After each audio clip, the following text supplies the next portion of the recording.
Time Bandits. The word. Time Bandits. Hello guys, welcome back to the channel, or welcome to the channel if this is your first time here. We're going to be watching Time Bandits today from 1981, and I am very excited to see this. I've heard it's pretty wacky, and I know that John Cleese is in it. Kind of feels like it's going to be a bit of a Monty Python thing. This was directed by Terry Gilliam. Yeah, directed by Terry Gilliam, and screenplay is Terry Gilliam and Michael Palin. Is Michael Palin going to be in this? I'd rather go in wondering what on earth is going on. I feel like that's how you find great films. If you want to see the full uncut reaction, you can see it over on the Patreon page, or you can see it over on YouTube members as well. But yes, without further ado, let's watch Time Bandits from 1981.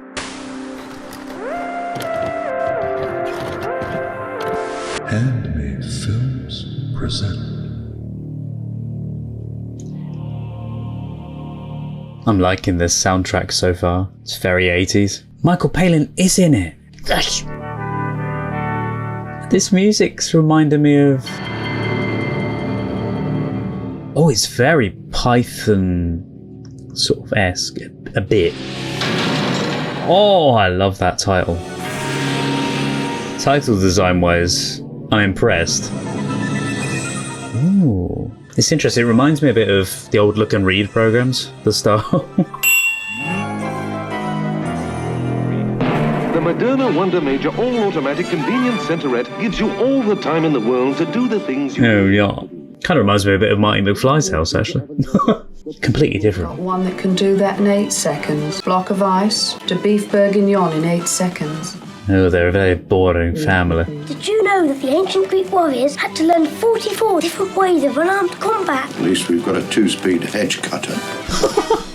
They were trained to kill people. Yeah, it's just showing the sort of boring kind of life. And he's got so many adventures in his head. Now let's meet today's store guest on Your Money or Your Life. Oh my god, he's so young there. Jim Broadbent. I don't know why I said Broadbent. Turn that light off! It is off! Turn that light out!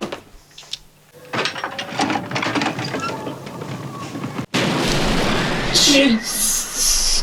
What, the horse?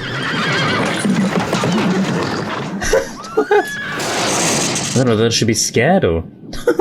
That's funny. Nightmarish though at the same time. What? 'Tis but a scratch. Get a Monty Python reference there for you. Am I going to get frightened again by some... Oh, it was all in his head. A dream. Never mind then. But it felt so real. Oh, it's like his picture on the wall there. Yeah, that. Ooh. What the hell is going on up here? He could hear it. Put that light out and get to bed. Or could he just hear him walking on the floor? And no more noise. But considering he could hear it...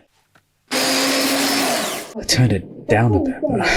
That's the toaster, the spreader and the slicer all gone. Should have bought German. Go to bed in good time tonight. Well, I was thinking of going to bed now, actually. In the middle of the day? I haven't eaten any food. Oh, it's this evening, I think. Not the carvery again. They've got all the high-tech gadgets. Oh, what's that guy doing? Your money or your life. He'll dangle in the custard. It's gone down now. It's gone down. I can feel it. Can I go to bed now? No noise. Sounded like there was a horse trampling through his bedroom, it did. That's a brilliant shot. I love that. TV music cuts off immediately. Strange things like... I was looking at his poster behind. He's poised, ready. Oh, I thought the siren was in his closet. Gotta go to sleep for to see it. Look at that little thing. He's got Lego. This, look, apart from it being messy, this looks like my room. I had a similar robot. And Kitchen, it's light years behind. they're wanting the new kitchen and gadgets, they are. No interest in the boy.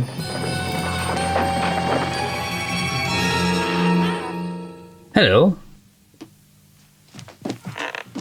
And you may be... Who? I don't not on the mat. It's a boy's room. No, I think we gave him a slap. Oh no! Run for it! I take it the parents won't hear this, because, or will they? Oh, I don't know if this is like within... Explain everything, sir. It's not as bad as it looks. No, We just borrowed the map and sort of got rather happy about it. that's not how it looks. We just Who are you? burst into your room. That's not him. It didn't sound like him, did it? It doesn't even look like him. It ain't him. It's not the Messiah. He's a very naughty boy. Get off the kid. Shine it right in the face. Yeah, it's almost like his imagination, that they can't hear it, but they can hear what he does, maybe? All clear. How can how you wouldn't be able to see? There's a door. Get out of here, keep quiet, and you won't get hurt. Why didn't you get out the way you came? Through the wardrobe. I'll introduce you to Vern. Eats anything. He's like a dog. I'm just trying to help. I don't know anything. Vermin here's getting hungry. He's found it. I've never done that before. What? I love this. I don't know why, this reminds me a bit of Labyrinth, with the balminess of it and weirdness. 2 or 3? 3. Who? The alien from beyond. Who's he? Yeah. That's creepy. Return the map will bring you great danger. Oh, the voice goes straight through you. Uh-oh. Yeah, that is gonna happen. Oh, cool.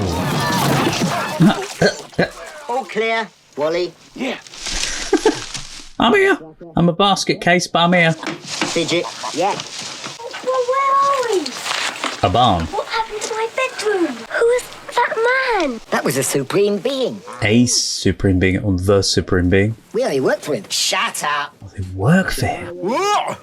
Og, are you here? Og. Yes. Vermin?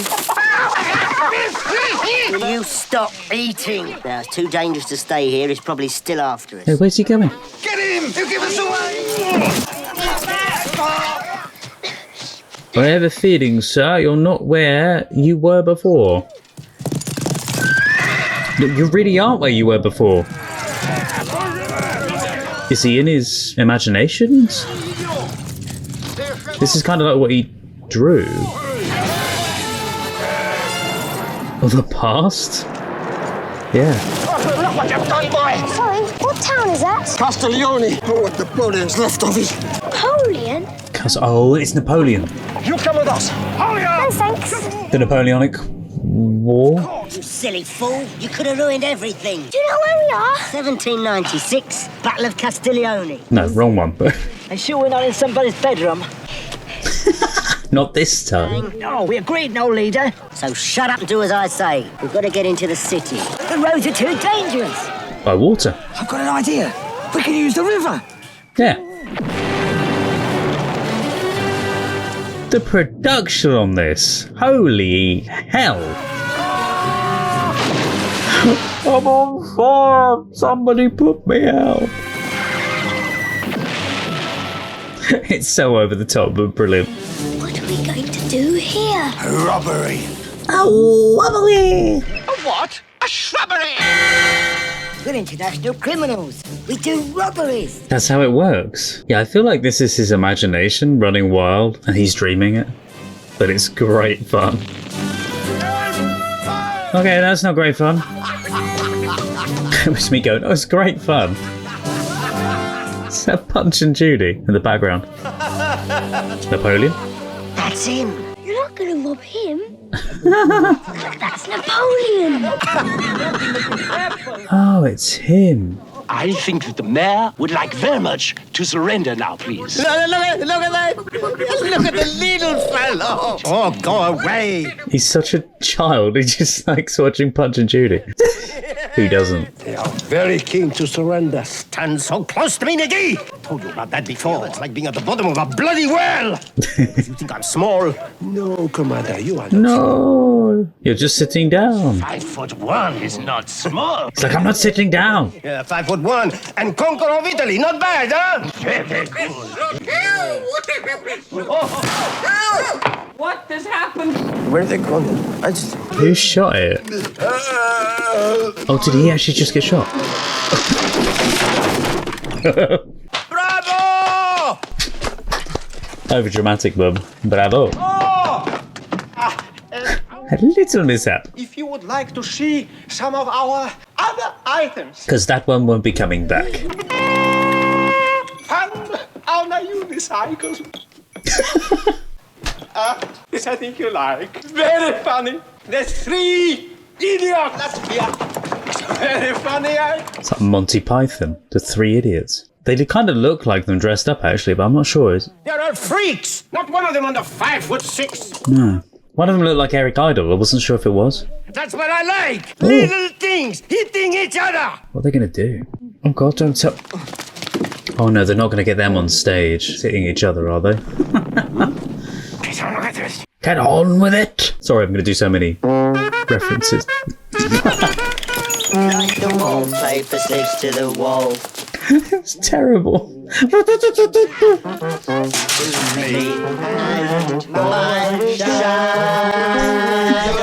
Me and my shadow.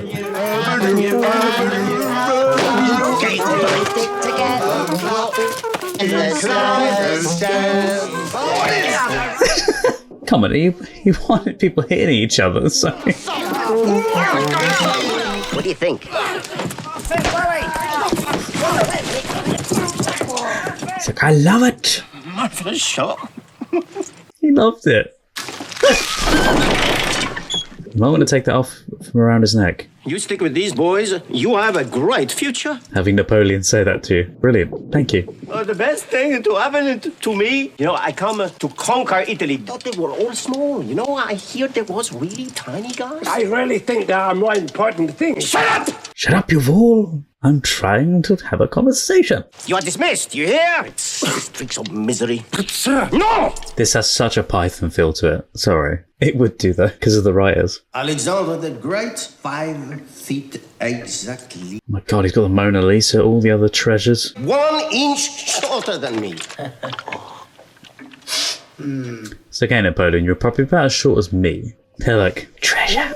Not a big man at all.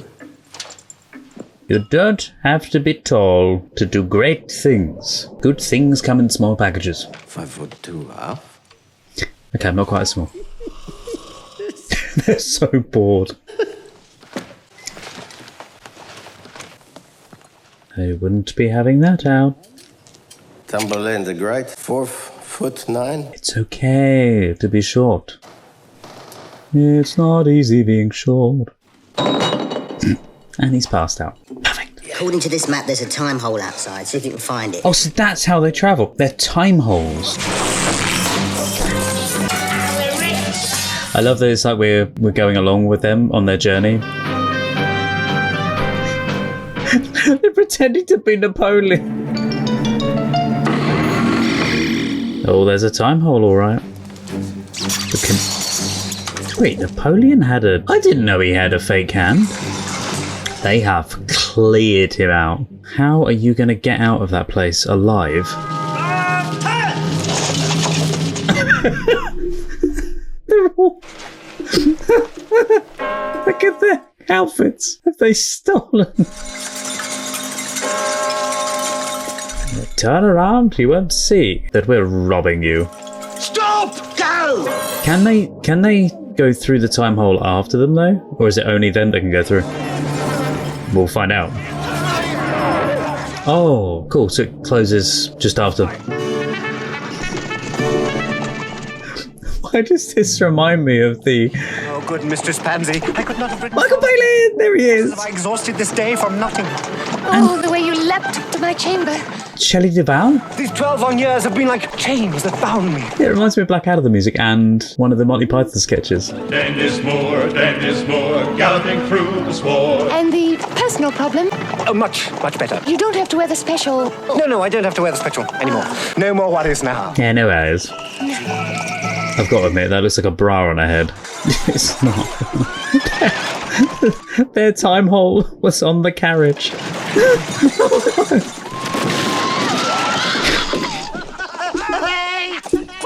Quick! It's a bubble wave! I know the line from Python is shrubbery. Oh, was that the only time we get to see Palin? Middle Ages. Yes. The Middle Ages. It's good having a kid that knows his history when they don't seem to have a clue. It's not meant to be eaten. Never know until you've eaten it. Very true. Is it always like this when you've done a raid? I don't know. We've never done one before. What? That was I it? thought you were international criminals. Yeah. Going to be. Yeah, going to be. In training. Going to be. Especially now we've got you, Kevin. He's just a kid. He's not one of us. Yeah, but he's got the knowledge. Yeah. And The he's bigger than history. any of us. Can we really go anywhere? If it's down here. That feels like it's a map of like the big events of history. He used to be our employer. He made all the big stuff like good and evil, men and women, night and day, trees and shrubs. We helped make all this. Schwabbly. So the big being is like God. Bunkadoo. Pink Bunkadoo? Yeah, beautiful tree that Pink was. Bungadoo. As a disciplinary measure, we were sent down to the repairs department. And they're doing repairs? The fabric of the universe is far from perfect. Oh, that's so cool. They're repairing the fabric of time. This is the only map of all the holes. Why not use them to get stinking rich? Oh, that's so cool. The premise of Fabrics of Time holes. I love that. Mr. Kevin! Stinking Kevin. Cheers, stinking Kevin. Hey, hold it there. Smile. Hey, the map. Well, that'll be proof. Hey, come on. Cool. Smile. Someone's in trouble. Oh, they've been caught. Now, those are our sort of people. Oh, Vincent, someone's coming. Help. Help us. Her voice. Please help me. I say nice fiancé and I would have pissy and a bit of assistance. Oh, no. The problem, Bandit, started again. Uh-oh. Just hanging around. You just got to treat them right, that's all. What do you want, you taffy-faced old scumbag? Business, Gobfish. That's not treating him right, mate. The teeth from blind old ladies. Of course. Oh, speak to the other one that goes, eh. Run them down. They always crack in the end. I love this film. I only want to talk to the boss. The boss. The boss. The boss? That's right. Who's the boss? Are you serious? Oh, snap. Oh, that sounds really painful. He did actually take his arm off. That reminds me as well of on Monty Python when he just pulls the arms off and he's just hopping round. Come on, man. The Black Knight, wasn't it? Come on, then. Who's their boss? He looks so posh. Hello, I'm Hood. It's Robin Hood. Yeah, John Cleese playing Robin Hood. You're all robbers, Oh, then, the best, are you? Mr. Hood. Jolly good. And do you enjoy robbing, then? Well, it helps pay the rent, sir. His fake laugh, I love it. It's like Basil's laugh in Fawlty Towers. 4'1". Good Lord, jolly good. 4'1". That is a long time, isn't it? Well, now, I hear you've made a pretty good haul. Very good. Crikey. I mean, I've been in robbing for years, but thank you. What a treasure. Very much indeed. Oh, don't make... What? It's not for you. The poor are going to be absolutely thrilled. Have you met them at all? Who? The poor? The poor? Oh, you must meet them. I just know you'll like them. He's just playing Basil Fawlty Together, but then that's because they're poor. with a slightly posher voice. Basil's pretty much John Cleese anyway. No, you don't understand. It's not for you. But also considerably less poor. Aren't they, Red Grey? Oh, I tell you, Robin. See? Yes. What did you say? I love that language thing. Congratulations. Well done. What are you doing? That's how they finish the transaction, is it? Lump 'em one. Is that absolutely necessary? Necessary. What did you say? He's afraid it is. Well, what's your name? What a jolly nice name. Cheerio. Thank you very much. Oh, don't. Bye-bye. After them. Very much. Awful people. John Cleese is just brilliant at comic timing. Always did. Even I know that. Just... He was one of my heroes. Heroes? What do they know about a day's work? That reminds me of a joke from Python. What was that? Romans, what did they ever do for us? With it being lightning, I'd get out of the water. Look at them. I wouldn't even trust them to wipe their own noses. Oh no, sir. It's much too difficult. What sort of supreme being created such riffraff? Is it not the workings of a complete incompetent? But he created you, evil one. What did you say? Oh, you just spoke against me. Totally. Never talk to me like that again. He can't. He's dead. Evil existed long before good. I made myself. All powerful. Bravo. Are you unable to escape from this fortress? You're about to be killed as well, yeah. Oh, that one was... Oh, that was a cool effect. Because you... Oh, shut up. I'm speaking rhetorically. When I have the map, I will be free, and the world will be different, because I have understanding. It's going to poke him in the face in a second with that horn. Understanding of what, Master? Of digital watches. And soon I will have understanding of videocassette recorders and car telephones. All the modern technology. And when I have understanding of computers, I shall be the supreme being. God isn't interested in technology. Look how he spends his time. So Supreme Being is meant to be God. Nipples for men. All the details. Like nipples. I mean, are we not in the hands of a lunatic? No! The map! They brought it with them! Years. Are you sure? I'm sure, Master. Oh no, because if he gets his hands on it, we're doomed. You're wrong, Benson. My revenge will be slow and unpleasant. I will turn you inside out over a very long period of time. Oh, thank you. Oh, I'd love that, sure. Thank you very much. Now we must bait the hook, see if they bite, pull them in. Stand by for mind control. Nothing. No, don't let the mind control. Better idea. Oh no. Who said that? I've got an idea. Oh wait, no, they picked the wrong one and that's actually Og. You haven't had an idea for thousands of years. Yeah, the one that doesn't speak properly. Everybody's hopes and dreams. What the hell are you talking about? What a load of nonsense. Why do you always have to go after money? Who's this? Someone you probably can't take over the mind of. I'm losing them. Something's going on down there. Bye-bye. We better move. Don't rush me. The forest! It's on fire! It's raining, Puddinhead. Nope, it's fire as well. It's him. It's him. Oh, the Supreme Being. It's raining. Oh, that's such a cool effect. The sound design with the visuals, it's terrifying. Which door? One was already there, though. Kevin, just get away. He'll pick the wrong one. Tell him then. Tell him the right one. Not that one. The Romans? Is it the Romans? Just falls on him. So it's a pick and mix of them trying to find him again, though, because now they've got to try and hunt through time for the boy again. I'm presuming he's going to end up here. Careful, careful, don't hit him instead. You won. Wait, was it the right person to win? He's dead. No, he's not dead. He's just resting. Where have you come from? I'm not quite sure. Who sent you? The gods? Zeus? Apollo? Athena? Romans. What have they ever done? Sean Connery!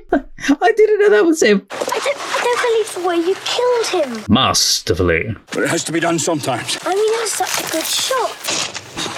Lovely. Well, the gods must have given you a name. Oh, yeah, Kevin. Oh yeah, because he fell from the sky, so they Kevin. thought... He thinks it's the gods. Here, it's yours. What? Kevin of the gods. Well, on condition that you carry it back to the city for me. Can't really go to the city. See, I'm with friends. Friends, where? See, if I lose them, I may never be able to get back. Get back? To where? I'm not really sure. My time. You better take this, you'll need it. It's water.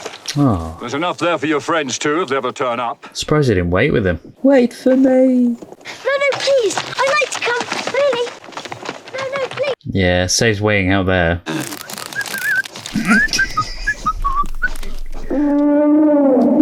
They make the simplest of things so funny. There it may be, the city.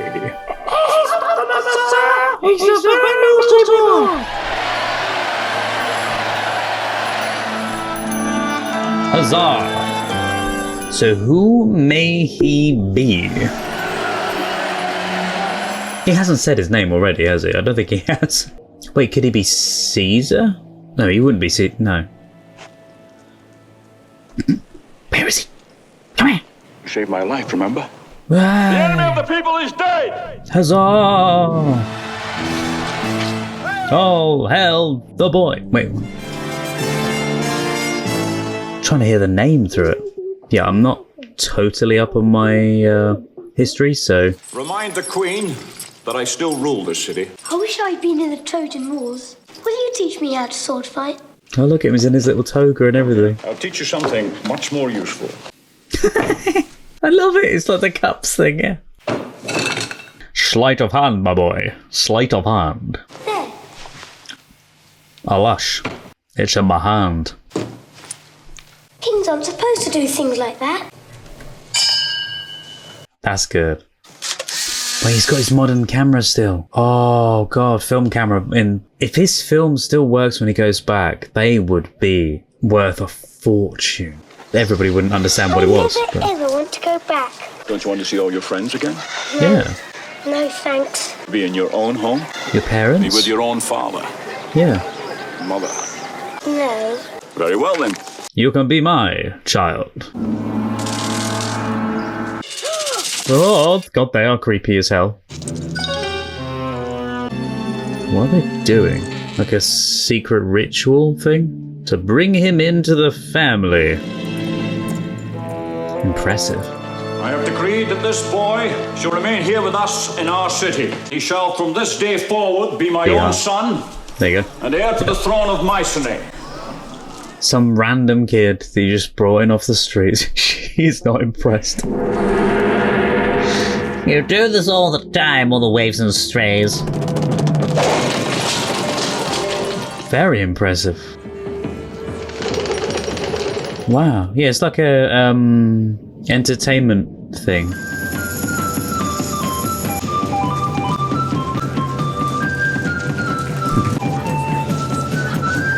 I was going to say, is it going to be the his friends in disguise?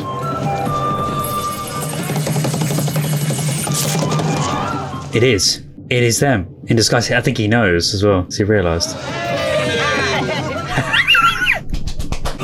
And now, ladies and gentlemen, For our final reveal. We could borrow this for a moment, sir. Stealing from you. Wait, what's that modern thing in his hand? volunteer from the audience. Yes, gentlemen, you'll do. May I? The crown? Even stealing his crown. And they all think it's part of the show. Until the time portal opens up in the middle. Is that what's actually going to happen? Yeah, that's how they disappear. Because the time portal opens up underneath. That's genius. Perfectly timed. Now where'd they go? They've stolen us. It's a one-way.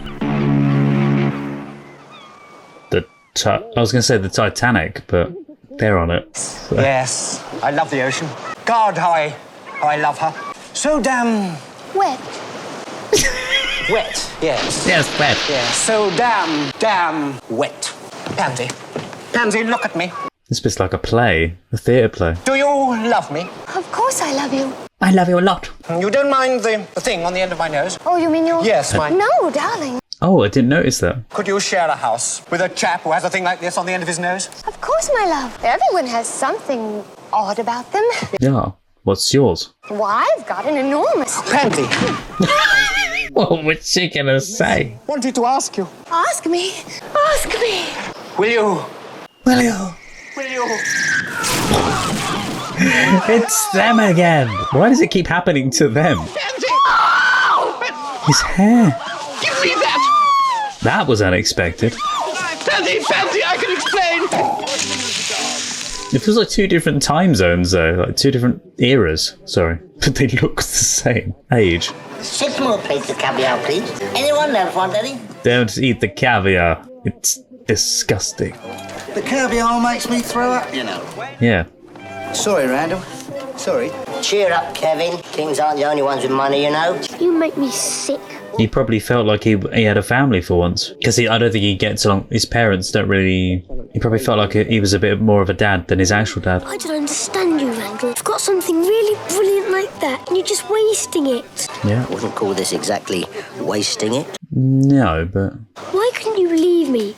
Well, I was happy. Cos, when you hear what I've got planned, I was having a close look at the map last night. Do you know what I found? The most fabulous object in the world. Time of Legends. There's no such thing. There is, you just gotta believe in it. In the middle of the Time of Legends is a fortress of ultimate darkness. Time of Legends. You and me, we've got a lot in common. Not like that. Don't smoke near him. We like adventure. Well, this is it. Oh, lovely. Get away from him. We risk all. We win everything. Until the ship falls through a time hole. More champagne. Yes, sir. It is the Titanic. And plenty of ice. It's the Titanic. Oh, that's why there it is. There's the iceberg. It'd be funny if they said a time hole was what happened to the Titanic. But that went down a bit quick, didn't it? I know we're going to run slap bang into an iceberg. No, but if you knew it was the Titanic... Now's the time for our quest for the most fabulous object. Og's right. No! No. Something's operating his mind. You just got to believe in it. Believe. There ended up like Jack on the raft. On the bit of wood. Suddenly I feel very, very good. I'm sorry, Marty. It'll pass. Love that. Starts to feel good. Oh, I'm so sorry. So what is the Time of Legends? That's so cool. Yeah, them reversing out of the water.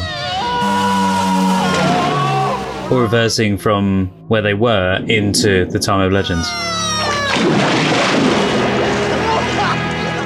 But they're not in they're in a different colour suit as well.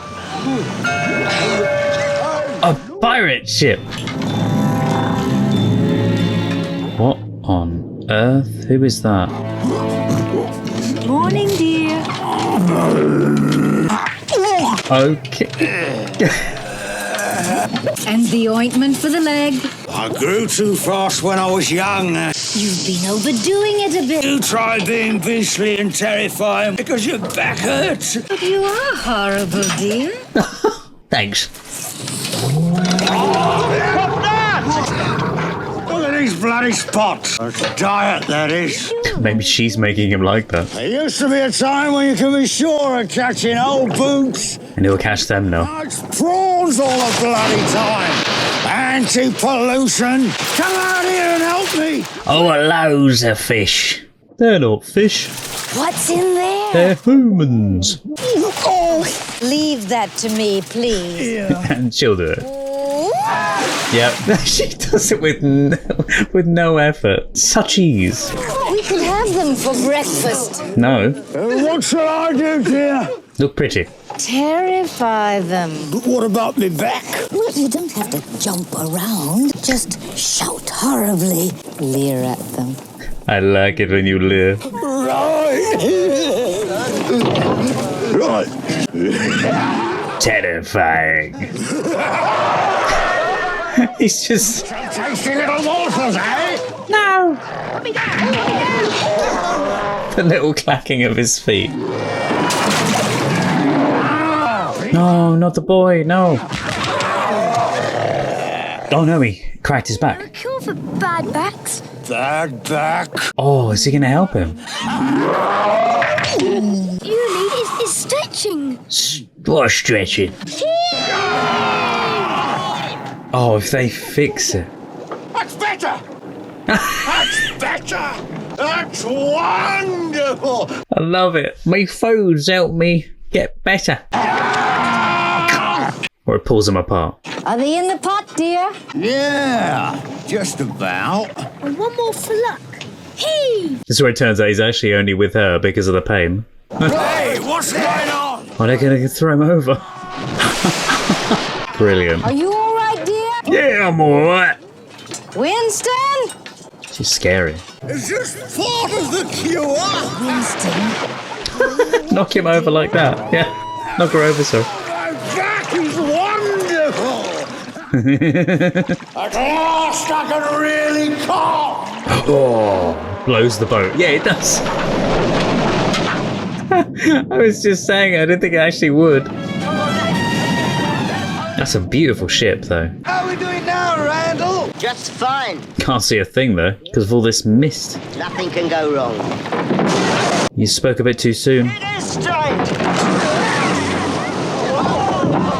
What on earth is making them do that so much? Randall, I think there's something you should know. You're flying? Is it lifting out of the water? You're on something. A whale? A person's head. It's a giant. And it's like a hat. Oh, that's scary. I love this film.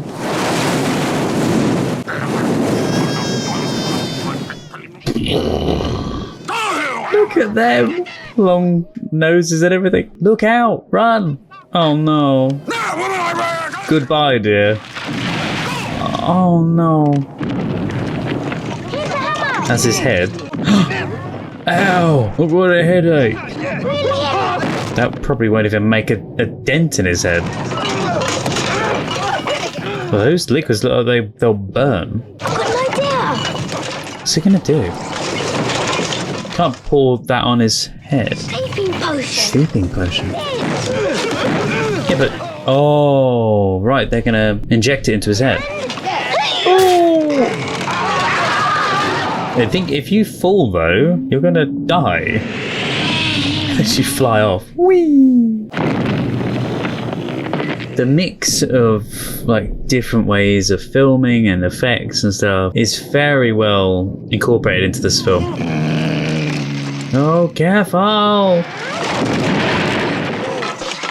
We made it. Now they'll cut to the ship of the same size of the real ship at that angle. This is genius.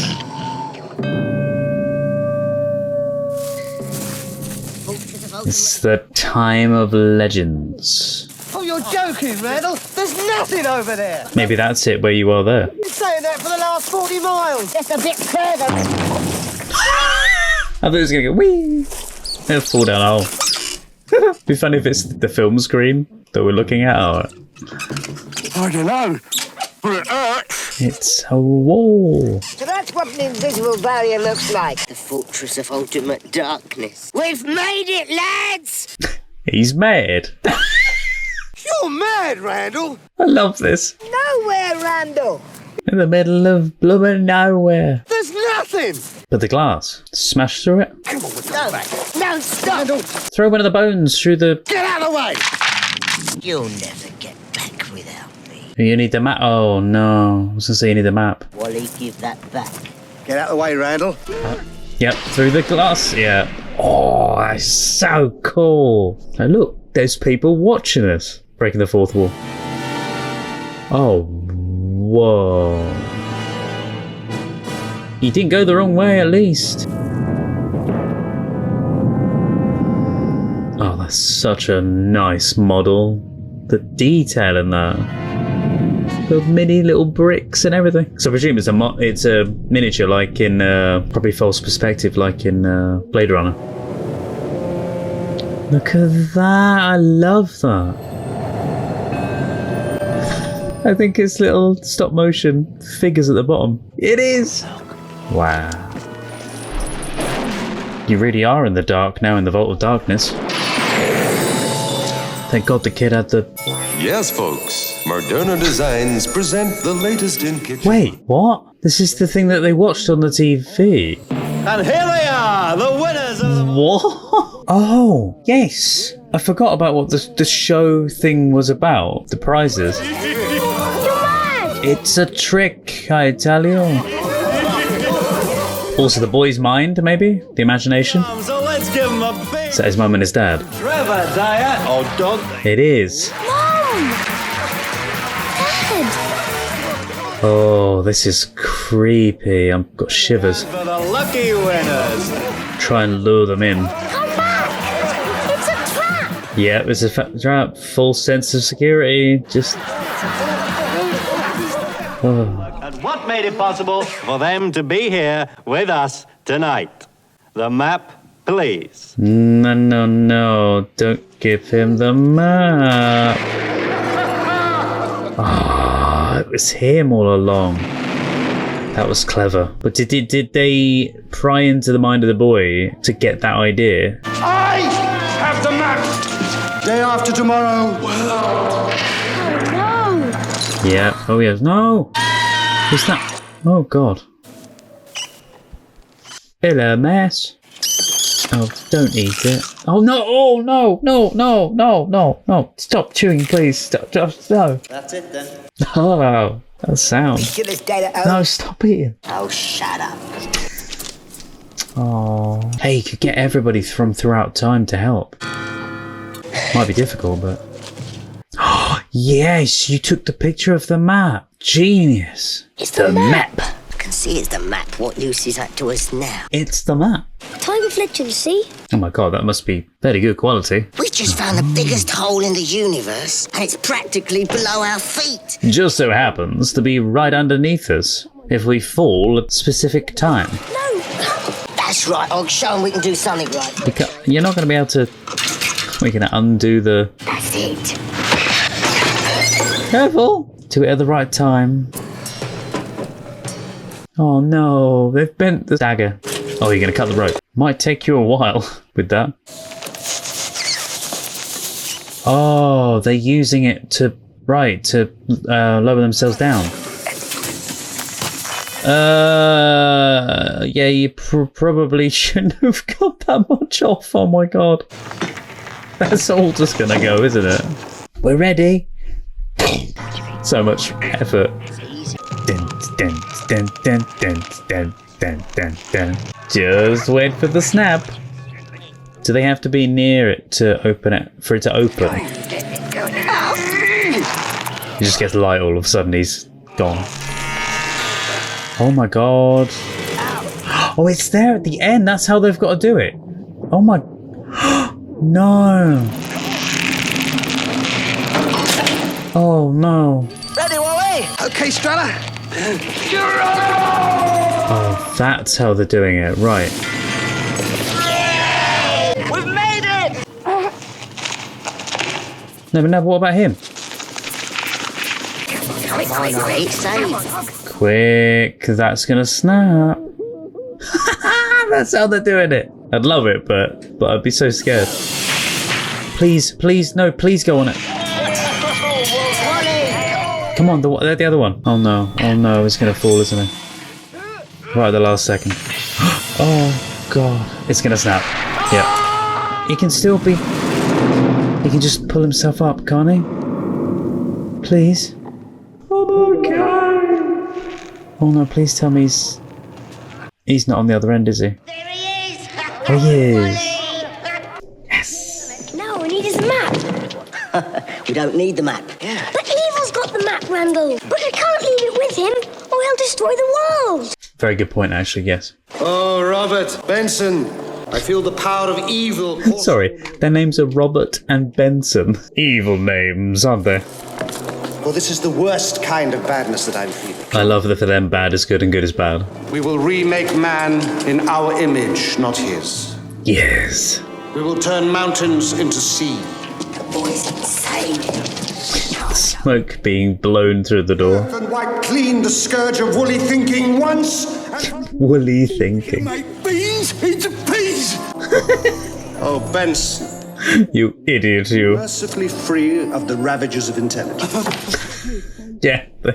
Nice things, Master. Yes, I know, I'm sorry. Now, Benson, I shall have to turn you into a dog for a while. Why? What? What? Oh, Benson the dog. Oh, that's why. The map. Guarding it. Tell me about computers. Don't know a thing. I wouldn't be surprised if Benson the dog ends up going with them. Be quiet, Benson. Funny sounding dog. Oh. Show me more, Robert. Show me.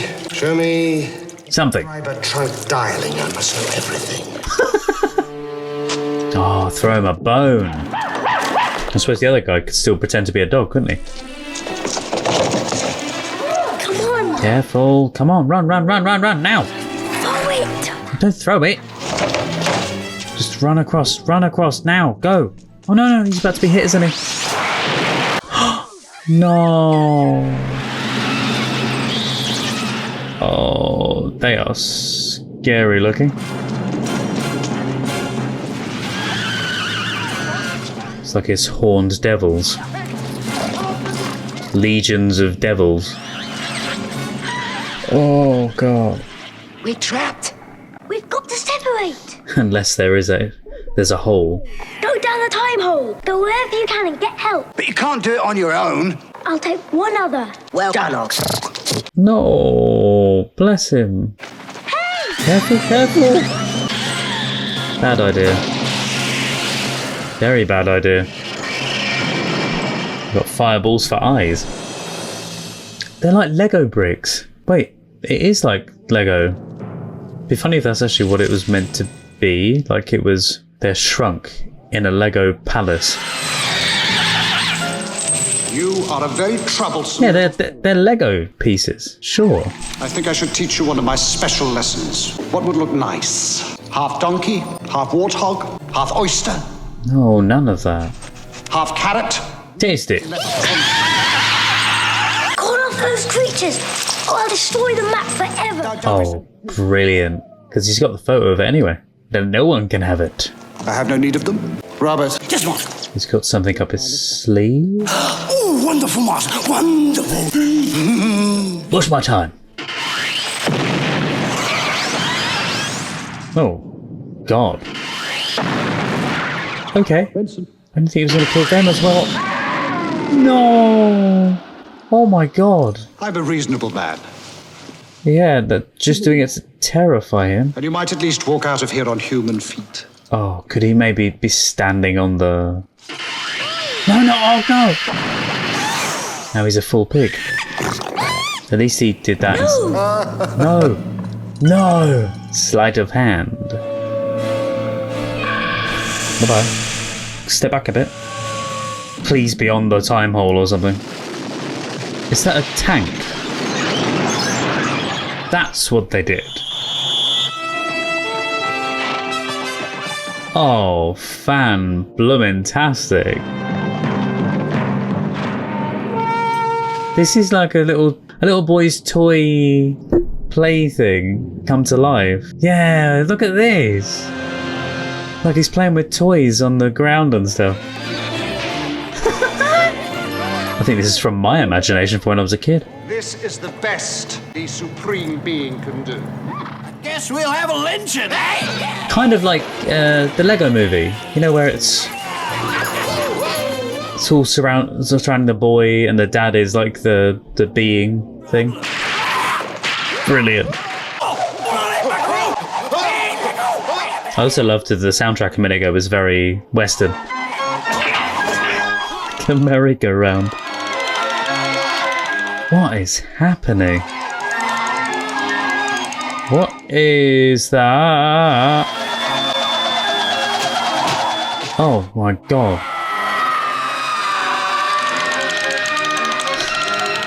What in the Beetlejuice? What? I'm sorry, this film has just gone bananas. He's gonna blow! No.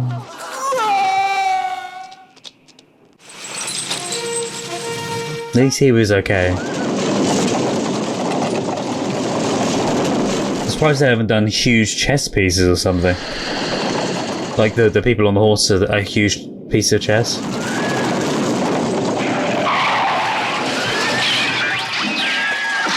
That don't sound good. You can escape on the horses at least. Oh god. A lovely ornament. Get him! Be careful. The ricochet. I love it. I wonder if that's a model from like a film of times gone by. Like from the 60s or something. Controlling! Of course you can't, you silly little man. I'm controlling it, yeah. Run. I'd say you can all escape on that ship, these guys, but... Oh, careful, careful. No, no, no, no, no, no, no. Careful, please. Don't fall on him. No. Fidget! Hey, Fidget! Is he dead? Oh, he can't be. He's dead. What? No. I'm sorry. It wasn't your fault. Oh, bless him. It was his fault. Get down! Get out! Let me at him.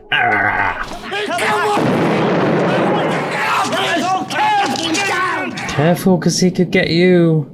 Why has he stopped? Oh, this is so cool. The filmmaking of this, cinematography is great. Was it whilst he was preoccupied? Wait, what? It's like he's... What happened? The Supreme Being, maybe? It was! I'm wondering if maybe the Supreme Being is meant to be like his dad or something? Oh, hate having to appear like that. Really is the most tiresomely noisy manifestation. It's like the Wizard of Oz, with him having the big face, but he's actually just a normal man. O creator of all the universe, without whom will be naught but scarab beetles on the... Dreadful mess. He's like, oh, please stop. Well, we'll sort him out first. I feel like I should know who he... Yay. What was he doing, eh? Yeah, he actually got to be an animal for once. I want all this stuff picked up. Oh, thanks. What, we have to do it all? Oh, can he bring him back to life? But he's dead, Randall. Fidget's dead. Can he bring him back to life? No excuse for laying off work. Oh, is he? Yes, he's back! Fidget! I'm sorry I killed you, Fidget. You didn't, I'm alive. It's okay. Yay! Do hurry up. Yeah, I feel like maybe he's quite well known, but I just don't know who he is. What do you mean you didn't mean to steal the map? Nothing. Well, of course you didn't mean to steal it. I gave it to you, you silly man. I had to have some way of testing my handiwork. Oh. Turned out rather So well. that's... And you? He did it sneakily. Evil turned out rather well. So he was testing it for the evil part as well. Because he has to create everything. Mine, sir. And who are you? You really are an untidy boy. Sign here. Oh, you're now one of the Time Bandits, is Do you it? mean you knew what was happening to us all the time? Well, of course, I am the Supreme Being. I'm not entirely dim. Oh, no, sir. I let you borrow my map.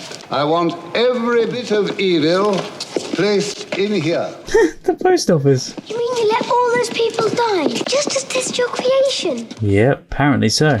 You really are a clever boy. Why did they have to die? Why do we have to have evil? Why? Yeah, there's a lot of meaning behind this. I think it's something to do with free will.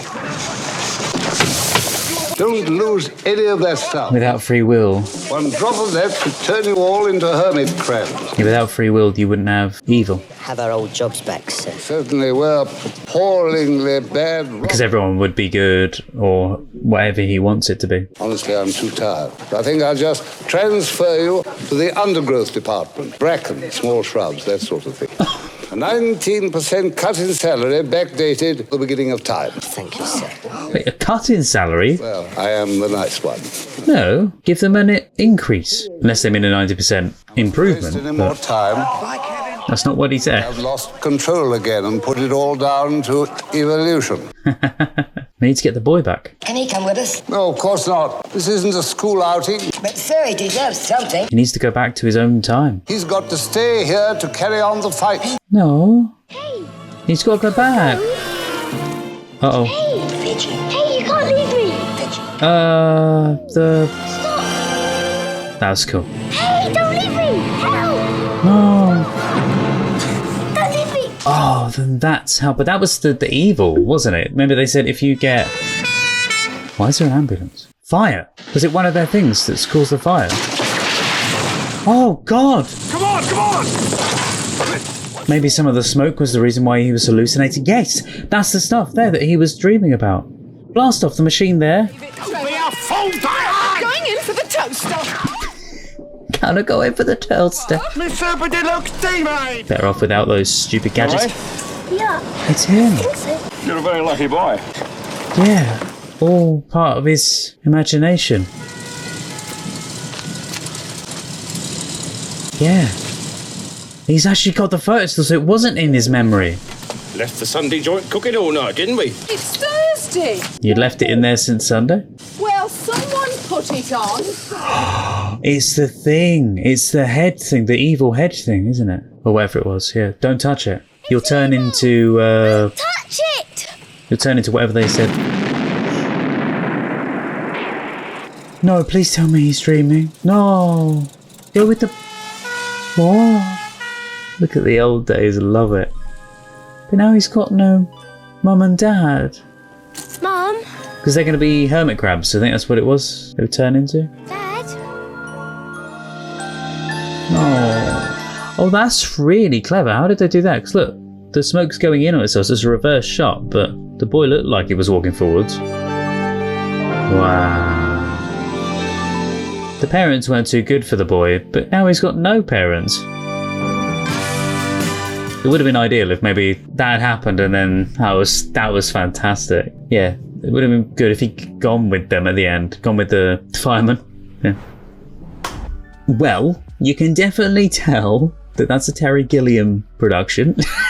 Insane, but so good. Thank you for recommending that. I loved it, but I wonder if it's meant to be, not that it really happened. Weird that he's got the photos, but it was like his imagination came to life, and maybe it went a bit weird at the end and that, because he was thinking of and imagining all these things happening, and obviously the smoke from the fire was making these even weirder and stranger, and that's why you had all the smoke in there as well. I know with a lot of things it is sort of down to interpretation, like 2001 Space Odyssey, for instance. There's a lot of interpretation there that you can take away from it. You can process it into any idea that you want. But I really loved that. It did have that kind of dreamlike oddness there, like Labyrinth did have. It kind of, I don't know, something about it reminds me a little bit of the way they did the Lego film, because it's all meant to kind of play on things that happened in reality, and little mentions of things are kind of to do with reality stuff, and also toys coming to life, that kind of thing. To be in his bedroom is the whole film, basically. It's all there.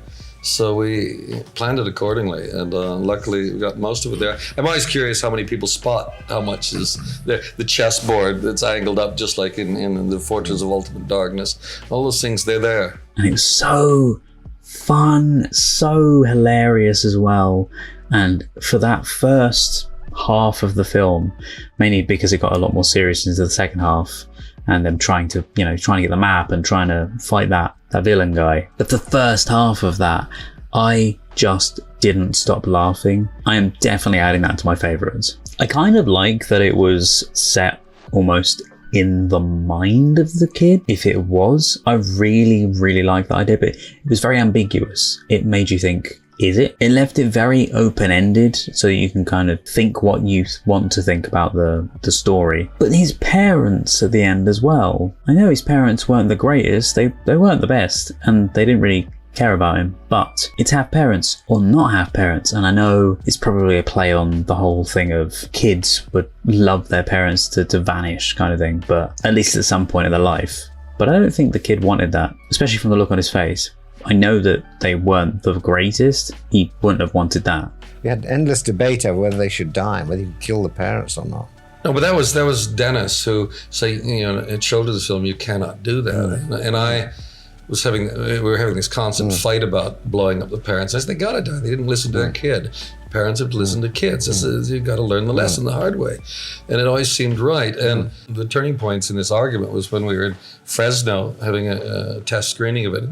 And for whatever reason, the film had been put through the projector through the wrong sound system. And so most of the film, they fill out the cards. And one of the things was, which was your favorite part of the film? It was the ending. Then went home that night with all the cards after they'd been, and I was reading them. And the next day we get the statistics. The part they liked the best was the ending. Nobody had done is read the cards and really see what they were saying. What was the best part? The ending, because it was over. I could go home. Statistically, it was the best part of the film. I never showed them the cards. What did you guys think to that? Was that the first time you've ever seen that? That whole bit at the beginning of the film was kind of making me think. It was in his mind, that sort of his imagination. Like the horse bursts out of the wardrobe, etc. And the dad can hear him making noise, I believe, and not his dream. Although I do wonder if he could. The things from his mind were actually happening, like the fire with the smoke. I believe they kind of happened, but they were his imagination coming to life. And like I said, it was that open, ambiguous ending because you know the journey he's been on. Yeah, thoroughly enjoyed that. And so funny, but I'd expect nothing else from Terry Gilliam and Michael Palin. I expect nothing else. Right, I think what I'm going to do now, guys, I'm going to go through the trivia for the film. And then if there's anything else that pops into my head that I remember about the film that I absolutely love, then I'll let you guys know. You'd written a couple of sides of paper which you appeared one day in my kitchen. I remember that, and said, this is the next thing. Look, this is the basic idea. And it was really pretty much all there, including, I think, Time Bandits, the name, which you always felt was only going to be a working title and would probably have to change it eventually. But I remember you bringing it round. I remember seeing that, and that basically was the whole idea on two sides of foolscap. In the original script, King Agamemnon was introduced as the warrior took off his helmet, revealing someone that looks exactly like Sean Connery, or an actor of equal but cheaper stature. Brilliant. To writer, producer and director Terry Gilliam's surprise, the script ended up in Connery's hands. He expressed interest in the part and his agent approached them for the role. I can just imagine what he must have thought when he saw, or an actor of equal but cheaper stature. That was our little joke to ourselves. And Dennis O'Brien, who was the producer of the film and was running Handmade Films, which was this company that George Harrison and Monty Python created, one day was playing golf with Sean Connery, and he mentioned the script, and Sean read it, and he liked it, and bingo, we got the man. When Dennis asked him, was he interested, he said yes. It seemed he liked Python. I think he kind of felt like he wanted to play a surrogate father on film. It was from that line that we wrote in the script that the Greek warrior removes his helmet, revealing himself to be Sean Connery or an actor of equal but cheaper stature. Yes. and Dennis, in his typical way, would take that straight, okay, let's go for Sean Connery. Also, I didn't realise his name was Agamemnon. That was me thinking that he could have either been Caesar or Herod. He was none of that. He was King Agamemnon, if that's even how you say his name. Connery played a really great role though, as almost a bit of a father figure, and also then played the fireman at the end as well. I half expected to see other people turn up near the end as well, like Michael Palin, John Cleese, that kind of thing. The birth of Time Bandits was basically born out of the frustration of not getting Brazil off the ground, because I'd been working on Brazil and partners at Handmade Film just didn't get it. And so I said, okay, I'm going to do something for a larger audience. And it came very quickly, just the idea that they helped create the world and got bored of working in heaven. I thought it'd be much more fun to become criminals. I thought it was a great idea, and off we went. And it was really just a chance to leap from one time to another. And the other basic idea in there was that you could commit a crime in 1 year and escape to a time before the crime was even committed. I think I have to take credit for the initial idea of running through time and space and committing crimes and able to then escape with the loot of your crime before the crime was committed. According to Terry Gilliam, David Rappaport, I'm so sorry if I said the name wrong, believed he got his part for his acting ability alone, without size being a contributing factor. As a result, he didn't socialise with his co-stars. During the invisible barrier scene, when the other bandits retaliate against Randall, the actors were expressing their frustrations with Rappaport. They really didn't like Randall because Dave was was so pushy all the time and wanting close-ups when the other separate from the others. Wait, this says no studio wanted to make this movie, so executive producers George Harrison and Dennis O'Brien, they mortgaged their office building in Cadogan Square to raise the $5 million to make it. Dennis O'Brien went out to Los Angeles to raise money. He was turned down by everybody in script form. And then he and George Harrison once again came to the rescue, like they did on Life of Brian, and put up the money to make the movie. In those days, Time Bandits was made for under $5 million. It's quite extraordinary, and I don't think that there was anyone in America who believed that that film cost less than 15, if not $20 million. The difference is that now Terry Gilliam can actually make films for that amount of money, and that would be a cheap film for him. I like working with tight budgets because they force you, why are you looking like that at me? Why are you looking when we're sitting in front of a $45 million film? I did not see George Harrison's name on the credits or anything. All I knew was that Terry Gilliam came with 2 sheets of paper with this idea on it, and it just sounded like a great idea. There were certain things that Dennis wanted cutting out, and I wasn't about to cut them out. I just think I would prefer him to stay doing what he does extremely well and let those other people deal with the other things. I think that would be a very silly thing for us to do. We tried to get into situations where we could sort of edit the screenplay rather than shoot all the screenplay and then edit the film and chuck maybe £500,000 worth of footage on the floor. And we had a few rows with Terry. Oh, Terry Gilliam falls out with almost everyone he's ever met and doesn't speak to them for 3 years. This is part of Terry's life. It's sort of a deep pattern, which I think it would take him many years to cure. Terry Gilliam was never satisfied with anything. He's just made a $45 million film and he's still complaining.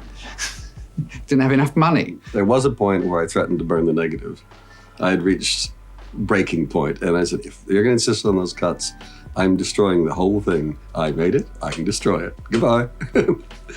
Oh, Ruth Gordon was cast as Mrs. Ogre, but was injured before production.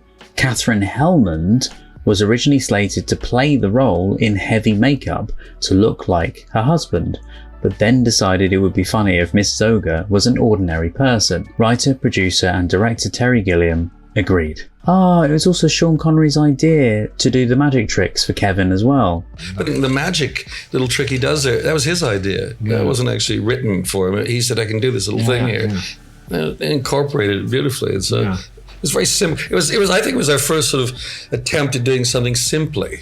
So Ralph Richardson took his role so seriously that he submitted his own red ink edits, complete with the message saying, God wouldn't say that.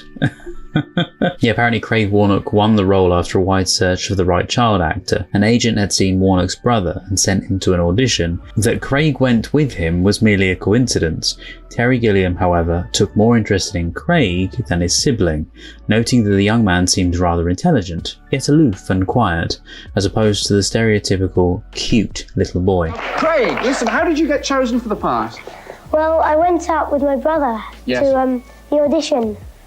And I wasn't really going to go for it because I thought I was too tall. So when my brother went in, I thought I might as well go.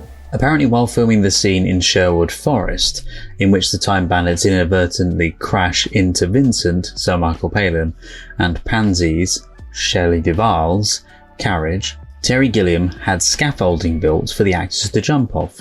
When directing the scene, Gilliam instructed them to land in such a way as to land around Palin and Duvall without actually falling on them. To better illustrate what he meant, Gilliam climbed to the top of the scaffolding and jumped off, landing directly on top of Duvall. Full-grown man dropping on you. I can only imagine how painful that would have been. In 1996, Terry Gilliam and Charles McEwan collaborated on a script for Time Bandits 2, bringing back most of the original cast, except David Rappaport and Tiny Ross, who had died a few years earlier. Jack Purvis had been paralysed in a car accident, so his character was written to be in a similar state. When Purvis died, the project was shelved indefinitely. Well, we basically decided they were getting old, and the story is about them being old, successful, and forgotten time bandits. their daughters take over for them, and the others would be still in there, whoever was still alive at that point in the band. Also, it's said that apparently Sean Connery is the one that's suggested to appear as one of the firefighters near the end of the film. I mean, the only thing that we really had to fake was the ending, because we had this problem with Sean Connery not being any more available for us, because we'd used up what little time we had of him, and remembering the first conversation I had with him when he had suggested that Agamemnon not die in the big battle sequence, but comes back as a fireman at the end to save the kids. Yeah. That was his idea. Yeah. And it was because we were stuck. Yeah. Because we didn't get him there for the big battle. He wasn't available. So all those Frisian helmeted warriors that Fidget comes in with, that was supposed to be Agamemnon's Greek archers, and he was going to die in the scene. I really like the touch of the firefighter being Sean Connery, to have that little hark back to a character that we saw earlier within the adventures. So this must be some kind of imaginative dream. It says here, the whole notion of casting a movie with dwarves came from Terry Gilliam's memories of growing up in the San Fernando Valley, where a circus used to roll into town each year and local kids would find odd jobs with them. I can see that now. Oh, cool. I didn't know. There's actually a reference to, there's probably loads of them, but there's a reference to something from a Monty Python film. The Meaning of Life came out in 1983 and this came out in 1981. So The Meaning of Life used the props, etc. from Time Bandits. So this is the trivia. After the giant walks out of the sea, it steps on a hut, which is the home of the butler elephant creature from the Find the Fish segment in The Meaning of Life. In his book, Robert Hewison described the dwarves as a commentary on the Monty Python troupe. Fidget, the nice one, is said to represent Sir Michael Palin. Randall, the self-appointed leader, represents John Cleese. Strutter, the acerbic one, represents Eric Idle. Og, the quiet one, represents Graham Chapman. Wally, the noisy rebel, represents Terry Jones. Vermin, the nasty, filthy, loving one, represents Terry Gilliam. But it was like Python. I always thought of it as the mini Pythons is what it really was. Because there was the leader, and then there was the second one who really thought he could do it better, and then there was the animal one. And then I think I know which one I was. So Ralph Richardson is the one that came up with the idea of disposing of the pieces of evil genius in the postbox. I want every bit of evil placed in here. It's a very weird thing, but it works. It's oddball. Oh, when evil genius has captured the Time Bandits in the cage, he walks up the stairs.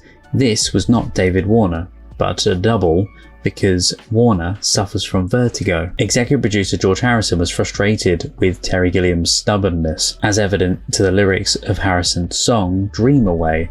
Harrison even once told Gilliam he reminded him of John Lennon because he was so difficult and bullshit. It was the thing that Gilliam was most proud of that Harrison ever said to him. I mean, I don't know if that's something to be proud of, but it's still absolutely fantastic that George Harrison himself said that to you. Terry Gilliam laughed so hard while shooting the table scene with Sir Ian Holm as Napoleon Bonaparte that he had to leave the set to avoid ruining any takes of the said scene. Oh, see, this really works for the film and for the style and the representation of it almost being part of a child's imagination. So according to the DVD commentary, Terry Gilliam shot this movie in low camera angles throughout to give the audience the perspective of a child or a dwarf. Let's make a film from a child's point of view, so the camera's always low. And I thought, well, the problem with that is the idea of one kid trying to hold the whole film together would be difficult. So let's surround him with a gang of people of a similar size. And so we ended up with a group of dwarfs around him. Oh, the knife from the later scene when they open the cage. That was originally from one of the deleted scenes. So apparently the deleted scenes was apparently a Spider-Women sequence. The stuff we wrote to solve our problems as we went along. Once we'd got this thing in shape, then problems arose, because remember there was the Spider-Women in there, which we couldn't afford to film. There was all this business that didn't get on film because of lack of time and money. And then we made that quantum leap of an invisible barrier that we're at the place already. We just can't see it. The King Agamemnon giving Kevin a knife, Kevin waking up at night to find his bedroom flooded with water, and a pirate ship sailing through his window, and also the bandits trying to rob a bank in 22nd century London. Do you remember the future bit? It never got filmed. Yes. Where they went to the future, they're robbing a bank and they couldn't be seen by the teller because it was so short. Yeah. I don't know where that one went. That went the ways. Yeah. I don't even know if we must have a script of that somewhere. It's probably in a Python film eventually. Oh, that's right. Huh? Apparently, Gilliam stated at the 2011 Bradford Film Festival in the UK that he believes that all the cut footage was lost. How awful is that? Oh my god, they actually had a horse jump out of the closet. I thought it was some camera trickery or something. I didn't think they would have actually done that. That feels so odd to actually have done. Yeah, it says here, it took several weeks to train the horse to jump out of the closet. I can only imagine those weeks being absolutely dire. Oh, and also the holes in the fabric of time. Love that. Just playing with the words. Oh, according to a passage from Terry Gilliam in the Time Bandits screenplay book, Horseflesh, which is an awful name, but Horseflesh was removed from the band of dwarves, as this would have made them 7 and would have infringed upon Disney copyrights. It is unknown whether or not he was being serious in that statement. And also apparently in one of the scenes, Horseflesh is still visible. Horseflesh was the one that had gone bad. Horseflesh was the 7th dwarf, and I think it was probably some kind of hangover from Snow White and the 7 dwarves. Yes. He's actually in there. There is, a little guy who's with David Warner there, but we never even mention who he is or deal with him. But I actually think there's more in the early scripts with Horseflesh that we cut out in the end. Oh wow. The music producer for the film itself, Ray Cooper, played the hands of the Supreme Being folding the map in the closing shot of the movie. Gilliam says that in the commentary track that the live pig scene in the final battle came on board with an animal trainer who said that the pig was special and could do all sorts of tricks. But the trainer would command him the pig would do nothing. But the trainer was convinced that it had pulled off the trick. It was very interesting with the pig man who had the trained pig, because this guy came in claiming this pig could do any number of wonderful things, and the pig just never did it. But the guy was convinced the pig was doing it all the time. I think there's a lot of mad people associated with films, and people who train animals sometimes are the maddest. That's so strange. The animal trainer basically was imagining it in their head. What? Imagine if the pig actually came out and did something. Oh, hello. Yes, I'm a pig. Thank you very much. If he did, it'd be very Gilliam, and I'm sure he'd keep him in the film anyway. No one would bat an eyelid on that set, because they'd be like, oh, hello, Mr. Pig, how are you? Oh, I did not know that Sean Connery was a Monty Python fan, which explains why he wanted to be in this film. Describes Sir Sean Connery's career at this point as at its nadir. Fortunately, Connery was a Monty Python fan and signed on for a part of the gross. Executive producer O'Brien wanted the soundtrack peppered with George Harrison songs and hi-ho type music reminiscent of Snow White and the Seven Dwarfs. In the end, only Dream Away appeared in the credits. The song was originally to appear on the announced Time Bandits soundtrack album. However, when that failed to materialise and Harrison was finalising the tracks for his Gone Troppo album, he decided to include Dream Away. Although the Gone Troppo album was a commercial failure, Dream Away became a popular tune. Oh, here you go. Here's a little bit of fun information about the set with Connery and Gilliam. Terry Gilliam hadn't directed in 4 years. It's like story time. Terry Gilliam hadn't directed. I'll read it in like a proper story voice as well. Story time. Are you sitting comfortably? Good. Then we'll begin. Are we ready? Are you settled down? You ready for me to begin my story? Let's begin. Terry Gilliam hadn't directed in 4 years. On his first day back behind the camera, he was on top of a mountain in Morocco in 136 degrees Fahrenheit, 58 degrees Celsius. Heat. After struggling to get things right, Sir Sean Connery helped by strongly suggesting to Gilliam that he shoot his parts first and let him leave, before working with Craig Warnock, who was living through his very first day on a movie set. Connery also told Gilliam that they would deal with the star actually getting on the horse during post-production. Amazing. That kind of makes it sound though like Connery was just, he had enough of being on the set and was just like, just let me go first, just shoot my parts first and let me walk away, please. No, don't do that. That sounds terrible. That makes it sound like Sean Connery's just going, no, just let me shoot my parts first and then let me walk away from the set. You can deal with the other parts later. No, really don't. Really. Terrible Scottish accent, I know, but never mind. Also, Terry Gilliam was not happy at the inclusion of the Dream Away song during the end credits, as he wanted to make the film without including any music beyond the traditional film soundtrack score, which I can understand, because when you make a film, you want it to be unique and you want it to be special. And then if you hear like a modern popular song, it kind of just rips you away from that. Here you go, he goes on to say, however, as George Harrison, who wrote and performed the song, was the film's executive producer, he reminded Gilliam that, without his help, neither this film nor the Monty Python film, The Life of Brian, made 2 years earlier, would have happened without his help. Quite everyone's a bit... They're all sort of like jabbing at each other in this. That's what it feels like. You got Connery wanting to just leave on his on his first day on set, pretty much. Oh, here you go. Here's something that you guys have most likely commented. The Minotaur bullhead prop was used in Gladiator from 2000. Oh, so Michael Palin wrote the role of Robin Hood for himself, but John Cleese wanted to play him. The script said, to be played like the Duke of Kent. The scene with, remember I was to play Robin Hood. The scene he wrote for himself, and to help get the money, we had to hire the tall guy. Yeah. We had to hire the tall Python. Sacrifice. And what did he want to play? Robin Hood. But it was actually very, very good. He was superb. My only regret is that the scene I wrote for myself just wasn't quite nearly as good as the Robin Hood scene. John made it wonderful. He had that marvellously condescending, patronising tone, which he said was based on the Duke of Kent. Very specifically.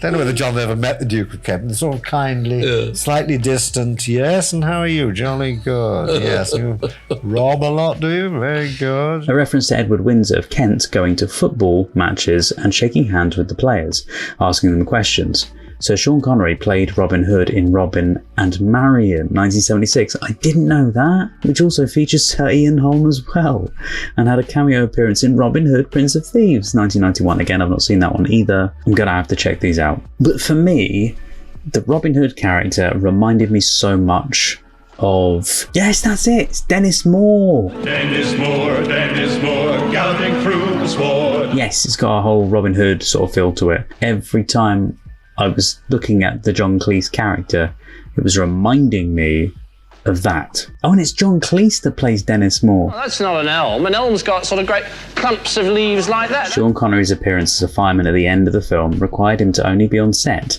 for 1 hour. By the time this scene was filmed, he was already making Outland, 1981, at Pinewood Studios, which was less than 20 miles from where the scene was filmed. Connery was allowed to disappear for the morning, shoot his brief scene, and reappear at Pinewood after lunch. So he could just leave one job, pop along to just another quick shoot and that, film a little bit. He's getting some money for that one as well, and then pop back along. Oh, I'm back in time. It's okay, guys. I'm back for my, my longer standing job at the moment, don't worry. And at the end, again, we were stuck with this problem of how do we end it? And we'd already shot Kevin in bed with the flames and a fireman to go in and get him, and then remembered that business with Sean, and we sat and quickly wrote something, got Sean on his way. I think he'd come back to England, because he could only come back to England for a few days a year because he was a tax exile. And he'd come back to have a meeting, I think, with his tax lawyer. And in between that meeting or breakfast, we had him for literally about 2 hours. So we went out to that suburban tract there, got Sean, did 2 shots with him. And that's one with the boy putting him down as if he had carried him out of the house. And you all right? Boom. And then him climbing into the cab of the fire truck and winking and drawing like that's all we had. And then that's what I shot. And then we wrote the scene afterwards. I applaud his time management and the fact that he was fitting in these 2 projects together, was able to just comfortably kind of merge them into his day. But man, oh man, is he was pushing it with this film. From what he said to Gilliam, I mean, it's genius, but from what he was saying to Gilliam, to this scene to be like, I'll just pop along on my break. But I suppose Gilliam was probably going, thank you, and just making it work where they could. Because that's kind of how you got to do it in the industry. You just got to, work around the performers to wherever they're going to be, if they can make it, or you maybe got to rearrange it for another day because they can't make it, etc. Oh, this is so cool. This is just like a Python-esque type thing that would be done. Well, very much a Python-esque trailer that would be done.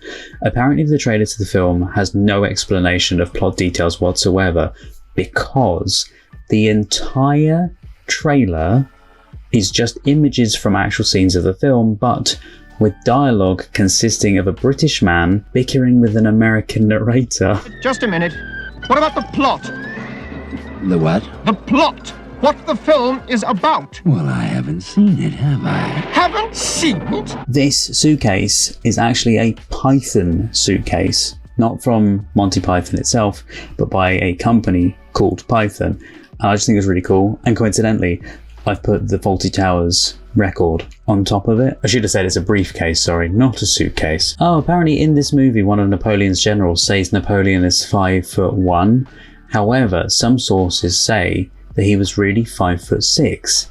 And coincidentally, Sir Ian Holm is 5'6" in real life. I mentioned about that game at the end of the film, Blast Off, that was there just on sort of standing up in Kevin's bedroom as they run out of the door. Apparently the board in the game bears a resemblance to the Time Bandits map. So, what was I saying about the whole imagination kind of thing? It could be that he was like in his brain coming up with a map for time and stuff, and the Blast Off board game came into his brain, and his brain took the idea of this Blast Off board and made it the map. All these characters are not so much figments of his imagination, but they are created from his imagination, and it pulls ideas. Oh, by the way, I think it's funny that the Supreme Being character is so much like the Wizard of Oz, or the wizard himself, because of the whole big booming face thing, and then it's later revealed that it's just a normal man behind it all. Like with the wizard coming out from behind the curtain. I am Oz, the great and powerful. Oh. The great Oz has spoken. What you have stolen from me. Oh, I hate having to appear like that. Ah, yes, Wizard of Oz. I suppose they should have been credited on the film. It's the thing I wasn't thinking about specifically, but it's definitely there. It's often the case with me with whatever I'm doing, I think I'm doing something original, and it's only later that I realize I've been copying something else. It's all very subliminal. I disguise it, I hide it down, so I think yes, that's a great idea. Oh, it means the guy behind the curtain. Oh, not again. Oh yeah, I've just realized there's a link between David Warner playing the evil genius and Titanic. Obviously there's a Titanic scene in this, which turns out apparently it was one set built for that Titanic scene and the rest was stock footage, but David Warner was in the Titanic film. Here you go, a little fun fact about Agamemnon. It's so difficult to say that name. Who was the king of Mycenae? Oh my god, my pronunciations are all going to be all over the place in this. Who in Greek mythology led the Greek army in the siege of Troy in the Trojan War, which is also quite funny because the Pythons seem to have a thing about Troy, the Trojan War, and the Trojan horse, the scene from Monty Python and the Holy Grail. It all ties back to the Pythons in the end. Oh, here you go. This might also be why Sean Connery wanted to take shorter days anyway. So Sean Connery was well aware of the tight budget of this film and told Terry Gilliam he would take a greatly reduced paycheck for this film, thought to be around $250,000. Anyway, that was about a tenth of his usual fee at the time. Apparently Connery was impressed at the fact this film would have widespread appeal to children, but really scary at the same time. This film was so awesome, but really creepy at places. Also, he liked the idea of playing a historical character as well. According to Gilliam, Connery agreed to do it, providing his fee to be paid directly to him and not his agent, thus bypassing the agent's usual 10% cut. That is genius. As Connery wanted to deliberately irritate his agent. That sounds about right for Connery. Always liking to wind people up and irritate people. I feel like he was a bit of a joker. The scene with the ogre on board ship's quite a longish scene. Yeah, I mean, and up to then, everything had gone just about the right pace. Yeah. We kept trimming that one down, and there's a certain point you can't go below, and it's. Yeah, you're probably right. It's not perfect, Mike. It's not a. No, it's visually perfect. But if I could just, it's my writing. It's my writing. Something on and on and on. I just know when to stop. And oh wow! You know, we see the scene where they're blowing the big horn on top of that building, and you see them in the distance riding into the shot. Or at least, riding across the sand towards them. Apparently, to get permission to use the tower to film on top of it, it took them 3 months to have permission granted. All for, 2 shots? I mean, one of the shots, which is the close-up of the horn, and then they're, rubbing it clean.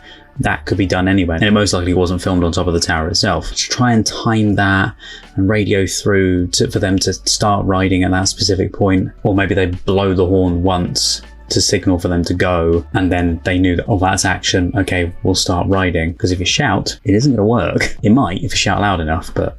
We didn't have much in the way of computer generation, animation. In fact, we had none. Everything was done optically. And I used every trick in the book, whether it was models, like the Fortress of Ultimate Darkness is a model building that's probably about 15 feet high. Which was built on its side because you didn't have to do that. There, the camera does that. The little characters when we walk across the bridge in there, they're not animated in a normal sense. They're literally figures, little models of the characters. And they had magnets on the bottom, and below the bridge, it was somebody with a magnet just pulling magnets through, just like that old trick he used to do on a table. The strange screeching noise of the creature on horseback that breaks through into Kevin's room is actually a stock sound effect and could be heard in other British-made productions of the 1970s. And this is the bit I was laughing at. It was regularly used in several Gerry Anderson productions produced in this era. You know me. I love a good Gerry Anderson production. Disney was originally considered to distribute this movie before Avco Embassy picked it up. I suppose it also reminds me a little bit of Return to Oz, which is hilarious because I also made that little connection to The Wizard of Oz. This summer, Walt Disney Pictures presents a motion picture fantasy adventure beyond your fondest imagination. You put them on, and you click the heels 3 times. And then you said, there's no place like home. Return to Oz. Oh, Terry Gilliam's other film that he was making after this, from 1985, Brazil? Well, Michael Palin, Ian Holm, Katherine Helmond, Peter Vaughan and Jim Broadbent appeared in that film, all of which also appeared in this film. The giant is very simple with his boat on his head. It was a boat on his head. And the thing that's interesting is when he rises up out of the water, what we had to make the froth, the foam of the prow of a boat was just, it was condensed milk that was being pumped up through a little tube that spread that way. And it worked. Brian Froud, Brian Froud has done books on Pixies and all that. Yeah. Fantastic. There's a book he did once on Pixies or Giants or something, and there's a character in there, in the water, with a boat on his head. And I stole it from it. That's a confession. It's as simple as that, folks. Oh, right. In 1981, in a curious callback to their shared history, Lee International Studios were by then based in Wembley, in the studio complex that had previously been used as the main television studios for Associated Rediffusion, where most of the Pythons had made children's television shows together pre-Monty Python, and London Weekend Television. Most famously, the gigantic Studio 5 was used in Brazil, 1985, amongst other movies. In 1984, Lee International Studios acquired Shepperton Studios, home of Gilliam's Jabberwocky, from 1977. I've yet to see it.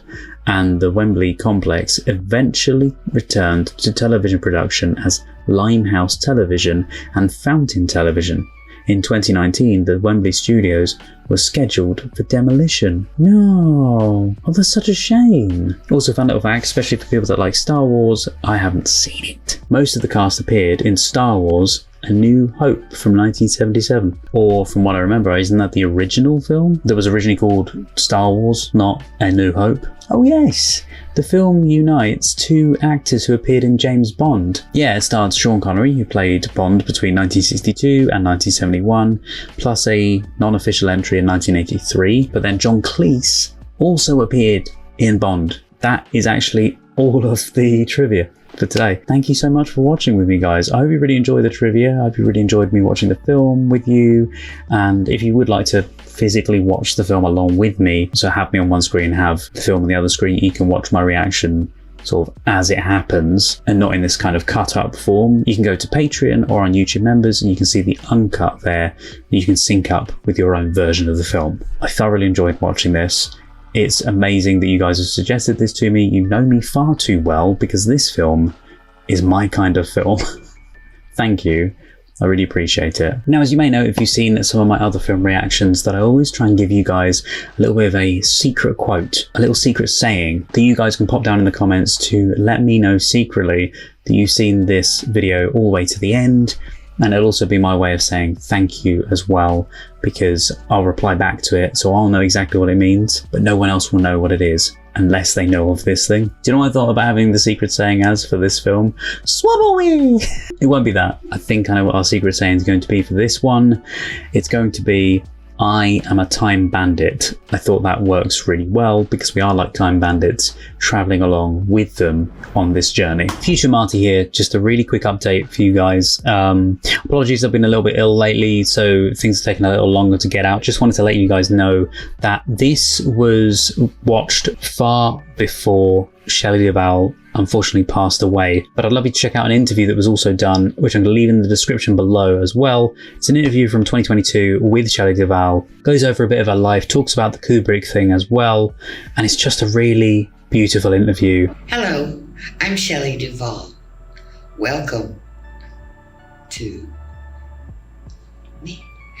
It was meant to be part of a bigger documentary that never got made back in 2022, and it's just a really lovely interview. Anyway, I'll leave the link in the description below. Absolutely wonderful lady, and honestly such a major part of one of my favourite films, which is The Shining. She played Wendy in The Shining, and she is just so wonderful in that. And what I didn't realise was that she starred in this film as well, and when I first saw her in the film, at that point, obviously, she hadn't passed away, and I watched this many months before she had passed away. And yeah, my eyes and my heart just lit up. I was like, oh my God, it's Shelley Duvall. She also plays an amazing Olive Oyl in Popeye as well, which I saw many years ago. On Popeye, the movie with Robin Williams, it was really hard to shake some of those things that we said, you know, like, oh yeah, well, phooey, you know. For 6 months after the movie, I was probably still saying, oh yeah, well, phooey. Back to the video. Anyway guys, thank you so much for watching. I hope you really enjoyed this, and don't forget, if you want to see the uncut version of this, you can see it over on Patreon or as a YouTube member as well. Go and watch some Python or some Faulty Towers or something. I'm sure I'll have included a few clips in here for you, but it's so good. Okay, the show of Time Bandits. Taika Waititi has made a series. I didn't even know that existed. Oh, and Jermaine Clement and Ian Morris are serving as co-showrunners, and Taika Waititi is on board as co-creator and executive producer. Now what? We're on about our film. Hopefully, I'll get to see you guys at some point in the future on another video. Have an amazing day. Take care. Stay safe. And I'll see you guys next time. Bye-bye. How does a film end, the whole thing? How does it... Don't tell him that! Here they are, the Time Bandits! About the ending, but it's a surprise, and, well, we know... Get out! Listen, Don't tell him about the ending! Listen! Oh, sorry, have they turned off? Do you mind? If you're still here to the very end, then thank you so much, and also a huge thank you to my wonderful patrons: Roger C. Griffith, Douglas Collier, Terry V, Miggy Love, Chris Holmes, Jojo, Thomas Masters, Shoehorn1234, Ress, Patrick Durr, Andrew Blount, Carlos, Marla Mize, Rob, Chandra Blair, Scott, Paul Zawicki, Randy, Kirsten, Juan Pablo Camero, JL, Maggie, Freya Alexandra, Milo, Miranda, Edna, Gina Aman, Tess Avaland, Olivia, Maria Stoicheva, Neno, Megan Shanoviak, Rainey Tomo, Strawberry Tree, Kirsten Bailey, Boobly Boo, Louise Vanderhoven, Aubrey Terry, Wraithist, Heidi Steele, City D, Bumblebee, Joshua, Jesse, Rena Burra, Meet, Lolita Verbakovskia, Eli, Holly Jeffries, Alenka Hafner, HM Garth, Chloe Grover, Neb, Kyle Baker, Abby Barker, Tom Tattershall, Kristen Olds, Tilly Chum, Laura Hutchison, Tara M. Wilcoxon, Sazzy Nation, Ferdinand Pitchard, Jim McKay, Sphere, Mel Days, Fran in the Pen, BG, Tara, Rags and Muffins, Nameless Human Being, Deb, Philippa Chapman, Emily, Panda, David Wayne Fox, Jessica Asakafich, Supro, Naja in Workshop, Mike Tunnicliffe, Wolfgang Wolf, Lee, Harvey, Ankame, Aninya, Evan G, Violet Aurora, Pamela Chandler Rash, Scott Howard, Joshua, Robert Williams, Steve Webster, Amanda, Lipaz, Jamie Dodds, King, Happy Go Lucky, Caitlin, Analytical Guy, Maria Torres, Cliff Adams, Jonathan, Dirk, Annie Bonds, Crystal Appleby, Scorpius, Monica Murphy, and Sebastien Saint-Onge. If you'd like to see more videos, there's some more on the screen right now. Thank you so much for watching, guys, and see you next time.